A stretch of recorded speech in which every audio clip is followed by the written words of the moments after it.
Hi hello வாங்க, எப்படி இருக்கிறீங்க? நல்லா இருக்கிறீங்களா? இன்றைக்கி அஸ்வின் சீக்ரெட் சமையலில் வந்து நம்ம ஜவ்வ அரிசி அல்வா பண்ண போகிறோம். ஜவ்வ அரிசி இருக்கு இல்லைங்களா, இது பாருங்கள் ஜவ்வரிசி. இதில் நம்ம அல்வா பண்ணலாம், ரொம்ப நல்லாயிருக்கும். சீக்கிரமாக ஸ்லோவாக பண்ணலாம், நல்லா டேஸ்டியான அல்வா. பாருங்கள், எல்லாமே இதே கப்பில் எடுத்துக்கணும். ஒரு கப்பு ஜவ்வரிசி எடுத்துக்கிறேன். அதை நல்லா வந்து ஒரு நிமிஷம் லைட்டாக வறுத்துக்கோங்க. ஒரு நிமிஷம் வந்து ஜவ்வரிசியை லைட்டாக வறுத்துக்கணும்.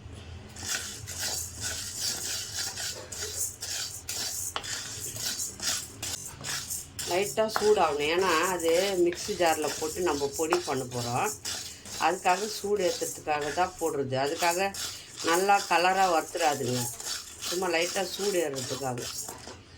ஜவ்வரிசி வந்து லைட்டாக சூடு ஏறணும், அப்போ தான் வந்து ஜாரில் போட்டு பவுட்ரு பண்ண முடியுது.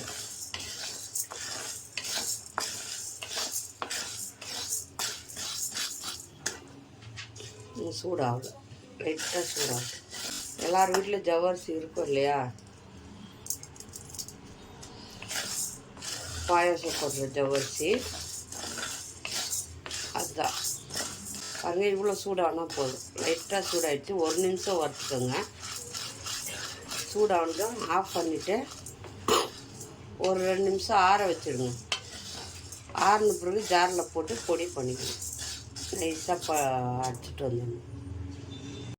பாருங்கள், மிக்ஸி ஜாரில் போட்டு இது நைஸாக பொடி பண்ணின்னு வந்துடலாம்.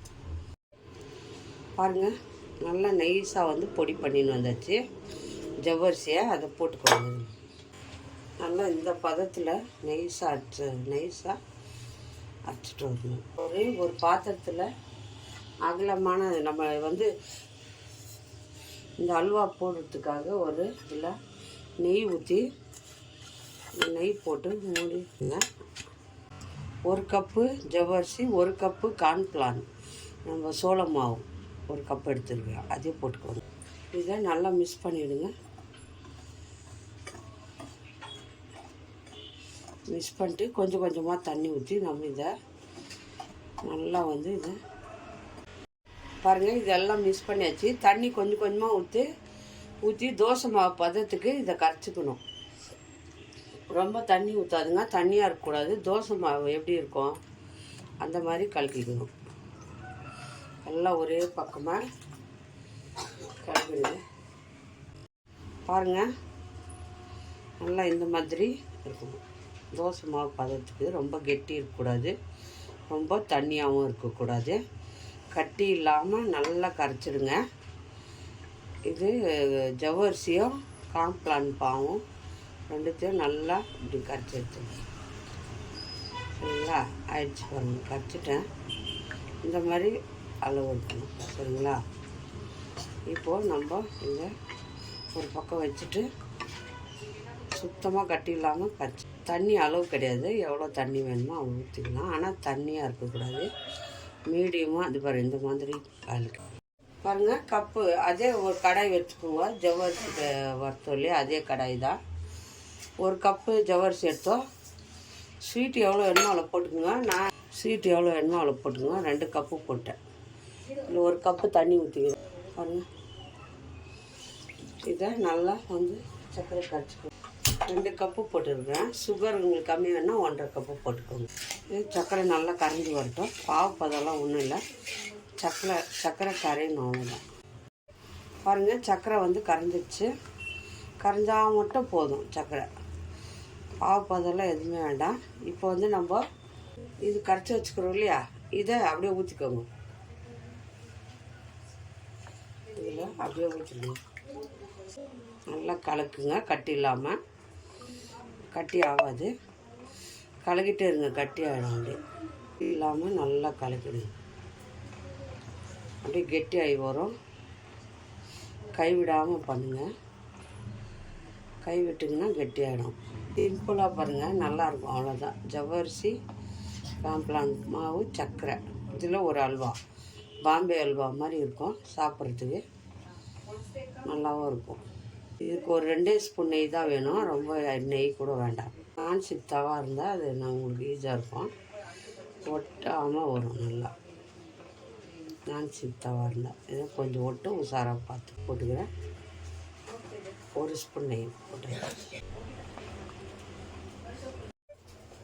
பாருங்கள், இந்த மாதிரி நல்லா கெட்டியாகி கலக்கிட்டே இருங்க, கை விட்டுறாதுங்க.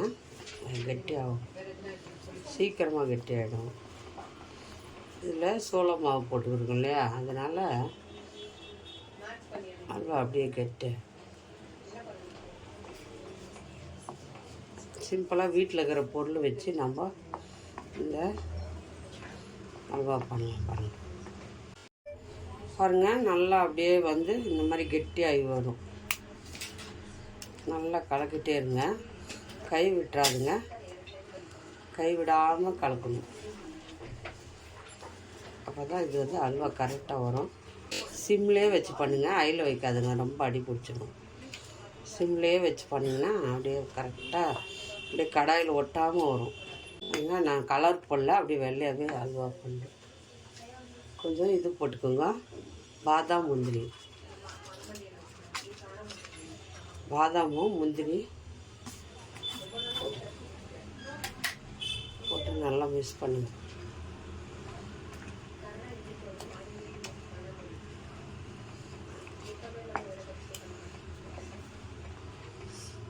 இப்போ 1 ஸ்பூன் நெய் ஊற்றிக்கலாம். 2 ஸ்பூன் நெய் தான் இதுக்கு. பாருங்கள், 2வது ஸ்பூன் நெய், 2 ஸ்பூன் நெய் ஊற்றினா போதும். கடாயில் ஒட்டாமல் வரணும். அப்போ தான் நம்ம அல்வா ரெடியாக வந்துச்சுன்னு அர்த்தம். இந்த கடாயில் ஒட்டாத வரணும். அப்போ தான் கரெக்டாக அளவு கரெக்டாக வந்துச்சுன்னு அர்த்தம். பாருங்கள், அப்படியே வந்து கடாயில் ஒட்டாமல் வருது பாருங்கள்.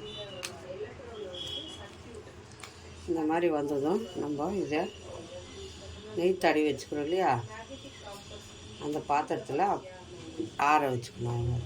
இப்படி ரவுண்டாக நல்லா கடாயில் ஒட்டாமல் வரணும். அதுதான் அல்வா, கரெக்டாக அல்வா. இப்போ அளவு கரெக்டாக இருக்குது. இப்போ நம்ம ஒரு இதில் நெய் தடவி வச்சுக்கிறேன், இதில் ஊற்றிக்கிறேன். நான் கலர் போடல, நீங்கள் வேணால் கலர் போட்டுக்கோங்க, ஃபுட் கலர் போட்டுக்கோங்க கலருக்கு. அப்படி இல்லைன்னா இது அப்படி வெள்ளையாகவே இருக்கும் அல்வா, சூப்பராக. சரிங்களா? பாருங்கள், கடாயில் ஓட்டல ஆஃப் பண்ணிவிட்டு நம்ம அப்படியே இந்த பாத்திரத்தில் போட்டுக்கலாம். பாருங்கள், இந்த அல்வாவை அப்படியே இதில் இப்படி கவுத்து போட்டுருங்க, அப்படியே விழுந்துடும். நல்லா சூப்பராக வரும் பாருங்கள். கட்டிடுங்க, அவ்வளோதான். பாருங்கள், நம்ம வந்து அப்படியே பாருங்கள், கொஞ்ச நேரம் ஆற வச்சா போதும். நல்லா ஆறிடுச்சு. இப்போ இதை நம்ம கட் பண்ணிக்கலாம். சரிங்களா? ரொம்ப நல்லாயிருக்கும், டேஸ்டியாக இருக்கும். இது ஜவ்வரிசியில் பண்ண அல்வா மாதிரியே இருக்காது, நம்ம பாம்பே அல்வா மாதிரி இருக்குங்க. டேஸ்ட்டு நல்லாயிருக்கும். நல்லா சூப்பராக வந்திருக்கேன் பாருங்கள். இந்த அவ்வளோ சாஃப்டாக இருக்குங்க அல்வா. அவ்வளோ கத்தியே பாருங்கள், நைஸாக. இன்னும் இப்போ சூடு இருக்குது, ஆறணும். யார் யாருக்கு இந்த அல்வா பிடிக்குமா? யார் யாருக்கு இந்த அல்வா சிம்பிளாக ஜவ்வரிசி, காம்ப்ளான் மாவு, சர்க்கரை 3 தான், 2 ஸ்பூன் நெய் இருந்தால் போதும், சிம்பிளாக பண்ணலாம் இந்த அல்வா. யார் யாருக்கு இந்த அல்வா பிடிக்குமோ லைக் பண்ணுங்கள், ஷேர் பண்ணுங்கள், கமெண்ட் பண்ணுங்கள். மறக்காத அஸ்வினி சீக்ரெட் சமையலை சர்ப்ரைஸ் பண்ணுங்கள். நம்ம இன்னொரு டிஷ்ஷில் பார்ப்போம். பாய்.